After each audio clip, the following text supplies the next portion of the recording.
Hello there, and welcome back. Now today we're going to continue the little series we started not too long ago, where we look at some classic, famous songs and how they may be played incorrectly. And today, Can't Stop by the Red Hot Chili Peppers is next up on the chopping board. Now what do I mean, for anyone new to this little series or project we're doing here, when I say that a song is played incorrectly? So this is just me being a complete nerd, just pointing out that often maybe in live versions and in the studio recording, artists, for all their own individual eccentricities, may play some riffs, solos, or any specific section of a song differently than what we would do, and we're just looking at how they do it instead. Is it better? Is it worse? Who knows? All I know is I can't stop thinking about it. But yeah, we're looking at Can't Stop. So grab your Telecaster if possible, or well, any guitar really, and let's zoom in to the fretboard for a quick moment.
Lovely. And now that you are acquainted with the riff, well, I mean, I'm going to assume you've already been acquainted with the riff because it's one of the most popular songs in the past 20 years. But regardless, today, what I am nitpicking and what I am going to talk about is to focus on those muting techniques I was using when we were zoomed in on the fretboard. So, not getting any sound out of all those bloody strings we don't want. Now, if you would please just grab your proverbial caffeinated beverage, join us, caffeine up, and let's zoom into that fretboard, shall we? So, welcome back to the wonderful land of the fretboard. So, as you can see, I grabbed my lovely Telecaster, firstly because John played a Telecaster, and I think that with the tones of the bridge pickup, the bitey nature of the guitar run through a Marshall, and the sort of technique that we're going to look into in a moment, it just sounds very, very close to the original, and it's tasty as shit, in my opinion. So what I did is, instead of playing the general notes individually, as you know, by positioning my hand, just fretting that E note and just gently lying the rest of my finger over the rest of the strings, I give myself the option to just bash it. And if I'm muting properly, I mute out the rest of the strings. Now, obviously, this comes with a drawback where if I am not muting the rest of the strings correctly, this happens. Which, if you'll pardon my French, sounds like absolute dog's ass. For me, it was just a matter of practicing this method of playing without having too many other strings ring out. And at least the way this worked for me was watching the live recording and noticing that to get these high notes to contrast the bass as a sort of response, John was fingering them individually as he was strumming through, alternating the pressure, so you'd go from... And as you can see here, both before and now, I'm strumming through all 6 strings, but I'm just hitting one of them, so it's...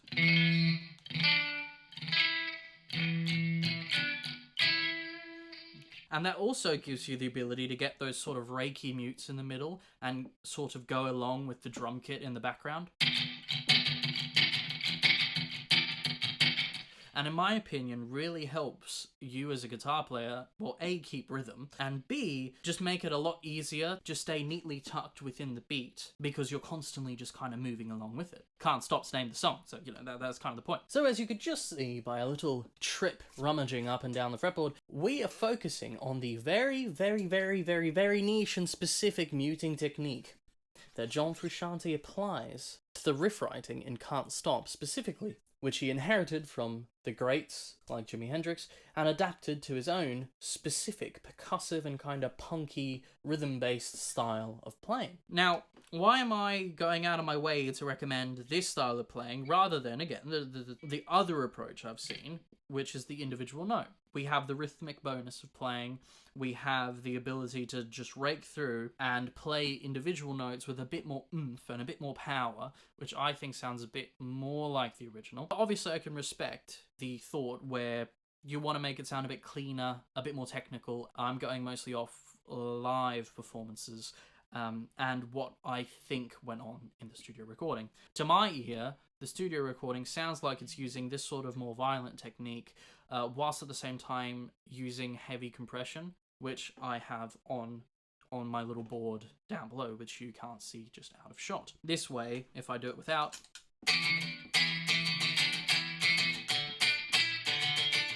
you can hear how some notes sound a bit stronger than the others, and it just doesn't sound all panned out, whereas with the compression,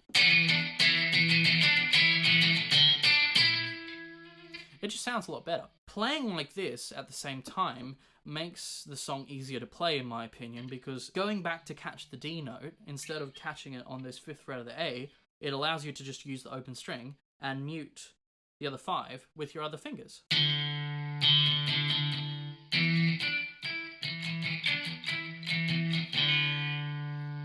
For fretting purposes, but it also keeps you constantly in this 2-fret box as opposed to having to move around and risk both making mistakes and losing that sort of pocket. I think identifying the pocket you're playing in is extremely important for this song, especially because when the transition goes from B to C for the bass, you're already there to play your C major 7 note.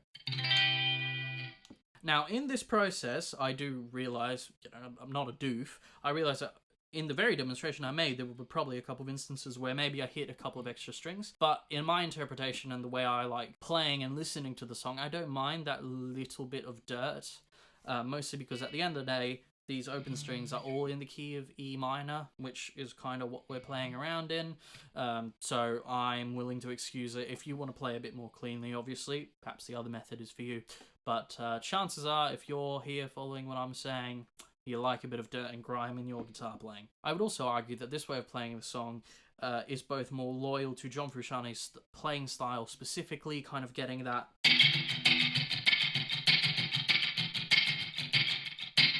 that we can see in other songs like Wet Sand,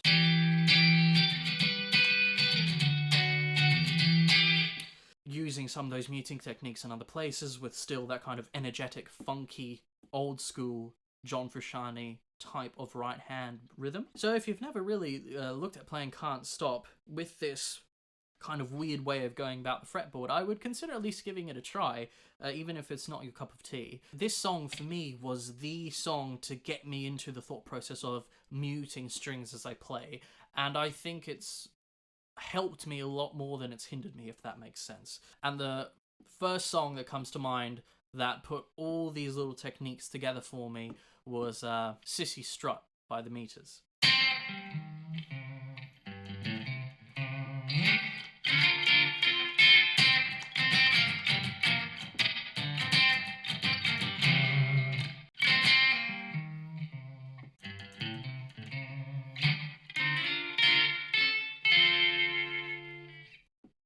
As you can see, they're taking these muting elements and these techniques I've pulled away from artists like Frusciante, John Mayer, Jimi Hendrix, and all those great, great players, and applying them to other songs, and really getting my head into the dimension of picking dynamics and how I want each note to sound as it rings out. And if these weird snippets of information, new interesting techniques, and knowledge without borders are helping you to open the proverbial third eye and go beyond the threshold of forbidden information we all are forced to stay within, please consider subscribing to the channel. Stay tuned for more. And trust us, this time I have done more than enough research. I know. This is the OG way of playing, as the new kids would say it. Well then, ladies, gentlemen, anyone in between, I hope you enjoyed having this quick but efficient dive into the fretboard to see what's going on. And if you were a fan of the song but never quite placed how it was played and how it got that very specific sound, I hope this video was helpful. Now mind you, let me just reiterate that however you may have been playing it before, if it's not this way, this technique, this method, it probably still sounds absolutely fine. Probably sounds fucking great, to be honest, if you're playing it. If your way of playing guitar finds it easier to be played in a different manner, please continue doing so, and feel free to tell me to fuck off with my useless information. But I would very much argue that the ferocity with which John manages to play this specific riff using the muting techniques we're talking about today gives it that extra fire and a bit more authenticity, if that makes sense. Lovely, my darlings, and now that we have finished our general discussion that we are taking over today, I truly hope you enjoyed or found something of value in what I had to tell you this afternoon. And again, don't want to sound like a broken record, but if you really did enjoy, and if you made it to the end of this video, which I hope means you enjoyed it, because otherwise you're watching out of pure spite, and I mean, that would not necessarily crush my soul, but, it wouldn't be very nice, And if you like the idea for the series, or, what is going on here, if you have any recommendations for other songs which you think may be played with different techniques from the original, please tell me, share your thoughts, and all that delicious good stuff. Thank you very much for watching, my ladies and gentlemen, and off I shall fuck. Alright, bye.